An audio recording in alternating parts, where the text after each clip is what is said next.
Nursulton bilan Pejni jangi haqida men ozgina yana bitta fikrimni bildirib o'taman-da do'stlar. Bu jang juda ham qiziq deb aytgan edik. Ikkita bo'ydor jangchilar jang qiladi. Pejni doim yutug'i uni bo'yini uzunligida bo'lgan. Ham bo'yi uzun, ham juda ham tez.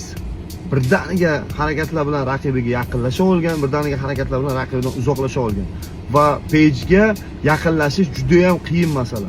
Bilasizlar, u doim hujum qilmasligi mumkin, bitta-ikkita hujum qiladi, lekin agar siz unga qarshi hujum qiladigan bo'lsangiz, uni tutish juda ham qiyin. Oyoqlari juda ham chaqqon ishlaydi va footwork unda zo'r. Bo'yini uzunligi hisobiga ham tez qochgan. Lekin bu jangda bo'y deyarli teng ikkalasiniki.